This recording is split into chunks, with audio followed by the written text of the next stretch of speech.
ایک صاحب میرے پاس آئے، کہنے لگے مجھ سے ذکر نہیں ہوتا، تسبیح نہیں ہوتی، کچھ نہیں ہوتا، میں ذکر کرنا لگتا ہوں گالیاں آ جاتی ہیں، کیا کروں؟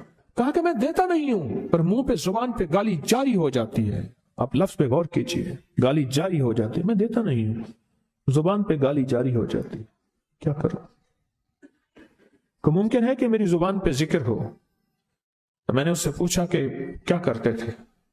اس کا کوئی پیشہ ہے؟ مناسب نہیں۔ والد کیا کرتا تھا؟ اس کا بھی پیشہ تھا۔ اس پیشے کا اثر، اس رزق کا اثر، اللہ نے اپنا نام چھین دیا۔ دولت ہے، سب کچھ ہے، مال ہے، دنیا میں ظاہری عزت ہے، پر اللہ نے اپنا نام، اپنے نام کی لذت، اپنے نام کی حلاوت چھین لی۔ میں نے اسے کہا صرف اور صرف درود پاک پڑھ، بس صرف درود پاک۔ کہ نہیں پڑھ سکتا۔ میں نے کہا پڑھے گا انشاءاللہ۔ میں نے اسے عرض کیا کہ میرے سامنے 11 دفعہ بیٹھ کے درود پاک پڑھ، جو درود تجھے آتا ہے 11 دفعہ بیٹھ کے پڑھ، درود پاک پڑھ۔ اور 11 دفعہ پڑھا۔ اس کی زبان پہ نہیں آ رہا تھا، آتا تھا پر زبان پہ نہیں آ رہا تھا۔ اس نے پڑھا پڑھا پڑھا، اور اللہ کے نام کی برکت ہے۔ کیوں؟ میں نے درود کیوں بتایا؟ کہ اللہ کے نام کی برکت ہے کہ درود پاک وہ واحد عمل ہے۔ فرمایا اگر ریاکاری، دکھاوے کی نیت سے بھی پڑھو، اللہ کہتا ہے قبول ہے۔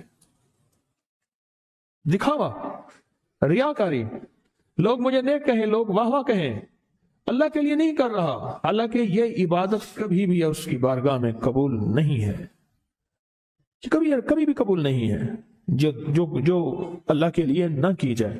پھر اللہ کہتا ہے نہیں، مجھے اپنے حبیب پہ درود اتنا پسند ہے کہ درود پڑھو اور جس حال میں پڑھو، حالانکہ مومن ریاکار تو ہو ہی نہیں سکتا، جس حال میں پڑھو میں قبول کروں گا۔ میں نے کہا میری دل میں اللہ نے یہ بات ڈالی اسی وقت، اور یہ دلیل کے ساتھ ڈالی۔ میں نے اس کو درود بتایا، اور اللہ کا نظام دیکھیں، اس کی شان کریمی دیکھیں۔ پھر جو اس کی زبان پہ درود جاری ہوا، جو جاری ہوا، مجھ سے کہنے لگا کہ میں ہفتے میں 1.25 لاکھ کر لیتا ہوں، ہفتے میں 1.25 لاکھ کر لیتا ہوں۔ ایک دو اس نے مجھے عجیب خواب سنایا، کچھ خواب ایسے ہیں جو یاد رہتے ہیں۔ کہنے لگا میں دیکھا کہ پہاڑ ٹکڑے ٹکڑے ہو رہے ہیں، ہر چیز ٹوٹ رہی ہے، اور ایک شور ہے، کوئی گونج ہے، اس کی وجہ سے ہر چیز ختم ہو چکی۔ اور مجھے کسی نے کہا قیامت آ گئی ہے، پریشان ہوں، کہاں جاؤں؟ ان المفر کلا لا وزر الی ربک یومئذ المستقر، کہاں جاؤں؟ آخر کار کہا کہ میرے ساتھ ایک بندہ دوڑتا ہانپتا کامتا آیا، اور وہ بھی پریشان تھا۔ میں نے کہا یہ بھی میں اتنا ہے، پوچھا کہاں؟ کہا قیامت آ گئی، کہاں جاؤں؟ بس ہم دونوں پھر ایک طرف دوڑ پڑے، ایک طرف دوڑ پڑے۔ آگے دیکھا تو ایک بہت بڑا ترازو ہے، اور مجھے پکڑ کے کہا تیرا نام اعمال ہے، جلدی کر۔ کہا کہ میرے پاس ایک طرف پہاڑ کے پتھر کالے تھے، اور اس میں کوئی کالے جانور تھے، اور کہا یہ سارا تیرا گناہ ہے، سب ہے۔ اور ایک طرف ترازو تھا، اس میں چند ذرے تھے اور کچھ بھی نہیں تھا۔ کہا یہ تیری نیکیاں ہیں۔ کہا میں نے سمجھا، بس ختم ہو گیا۔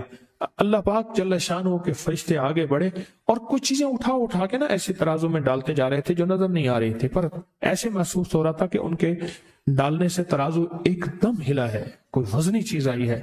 ابھی بہت سارا باقی تھا کہ ترازو میرا جھک گیا، اور میں جا تو کامیاب ہے۔ میں نے پوچھا یہ کون سا عمل ہے؟ کہا تو نے عشق اور جذبے کے ساتھ، عشق اور جذبے کے ساتھ، عشق اور جذبے کے ساتھ وہ جو درود پاک پڑھا تھا، یہ وہی عمل ہے۔ میں قیامت کے دن بندہ جائے گا قبر میں، جب بندہ جائے گا تو وہ بندہ جو ہے پریشان ہوگا، تو اچانک ایک دروازہ کھلے گا، اس میں روشنی آئے گی، اور ایک نیک جوان صالح خوبصورت اس کے ساتھ بیٹھے گا، اور اس کے ہر سوال کا جواب دیا جاتا جائے گا، جاتا جائے گا، ہر سوال کا جواب۔ اور منکر نکیر چلے جائیں گے، اور اس کی قبر میں جنت کی کھڑکیاں کھل جائیں گے، جنت کے دروازے کھل جائیں گے۔ تو پوچھے گا یہ کیا ہے؟ آپ کون ہیں؟ کہا وہ درود ہوں جو دنیا میں تو اٹھتے بیٹھتے سوتے جاگتے پڑھتا تھا، وہ درود۔ تو دنیا میں مجھے نہیں بھولا تھا، آج میں تجھے نہیں بھولا۔